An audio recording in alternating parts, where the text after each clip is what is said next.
அனைவருக்கும் வணக்கம். என் பெயர் ஹர்ஷவர்தன் அமிர்தகோபால். நான் பியூரியா தமிழ் பள்ளியில் 5ஆம் நிலை படிக்கிறேன். அமெரிக்க தமிழ் கல்விக் கழக மெய்நிகர் ஆண்டு விழா 2024 வாழ்வில் தவிர்க்க கூடாதவைகளை எடுத்துக்கூறும் முதுமொழி காஞ்சி பாடலை உங்களுடன் பகிர்வதில் மகிழ்ச்சி அடைகிறேன். தமிழ்நாட்டின் சங்கம் மருவிய காலத்தில் இயற்றப்பட்ட 18 நூல்களை 18 கீழ்கணக்கு என்பர். 5ஆம் நூற்றாண்டில் மதுரை கூடலூர் கிழார் இயற்றிய நீதி நூலான முதுமொழி காஞ்சி உலகிய உண்மைகளை உறுதிப்பட உணர்த்தின நூல் ஆகும். காஞ்சி என்பது மகளிர் இடையில் அணியும் அணிகலன் ஆகும். பல மணிகள் கோர்த்த அணிகலன் போல் பல அறிவுரைகள் நிறைந்த நூல் முதுமொழி காஞ்சி. இதை அறிவுரை கோவை என்று கூறலாம். முதுமொழி காஞ்சி 10 முதுமொழிகளின் தொகுப்பாக 100 பாடல்கள் கொண்டது. ஈரடி குரல் வெண்சிந்துரைகளால் பாடல்கள் பாடப்பட்டுள்ளன. வாழ்வில் தவிர்க்காது இருக்க வேண்டிய நிலைகளை வரையறுத்து கூறும் தண்டா 10 பாடல் ஆர்களி உலகத்து மக்கட்கெல்லாம் ஓங்கல் வேண்டுவோம் உயர்மொழி தந்தான், வீங்கல் வேண்டுவோம் பல புகழ் தந்தான், கற்றல் வேண்டுவோம் வழிபாடு தந்தான், நிற்றல் வேண்டுவோம் தவம் சேரண்டான், வாழ்க்கை வேண்டுவோம் சூழ்ச்சி தந்தான், மிகுதி வேண்டுவோம் தகுதி தந்தான், இன்பம் வேண்டுவோம் துன்பம் தந்தான், துன்பம் வேண்டுவோம் இன்பம் தந்தான், ஏமம் வேண்டுவோம் முறை செயரண்டான், காமம் வேண்டுவோம் குறிப்பு செயல் தந்தான். பாடலின் பொருள்: ஆர்ப்பரிக்கும் கடல் சூழ்ந்த இந்த உலகில் வாழும் மக்கள் அனைவருக்கும் கூற வருவது யாதெனில், உயர்ந்த மொழிகள் தன்னலமற்ற உயர்ந்த எண்ணங்கள் இருந்து வருவதால் அது தனக்கும் பிறருக்கும் பயனாய் அமைந்து கூறுபவரின் உயர்வுக்கு வழிவகுக்கிறது. எனவே வாழ்வில் உயர விரும்புபவர்கள் உயர்வான சொற்களை தவிர்க்க மாட்டார்கள்.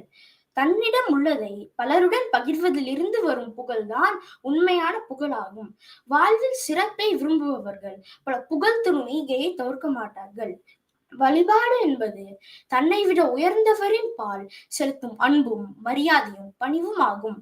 கசடர கற்க விரும்புபவர்கள் அத்தகைய உயர்ந்தவர்களை வழிபட தவிர்க்க மாட்டார்கள்.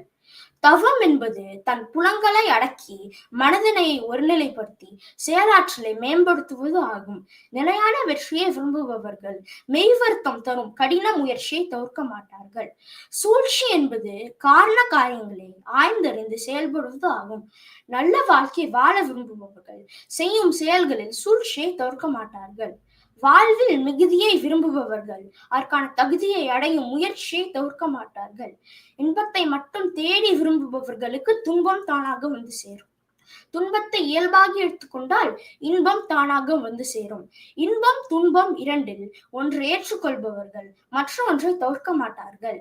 சட்ட திட்டங்களை மதித்து வாழ்பவர்கள் மகிழ்ச்சியுடன் வாழ்வார்கள். வாழ்வில் மகிழ்ச்சியை விரும்புபவர்கள் நீதி நெறிகளை தவிர்க்க மாட்டார்கள்.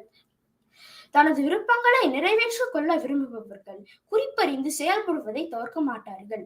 1500 ஆண்டுகள் கடந்த பின்னும் அறம், பொருள், இன்பம் குறித்த இப்பாடல் ஒவ்வொன்றும் எக்காலத்திற்கும் நிலையானவை என்று நிறுவுகின்றன.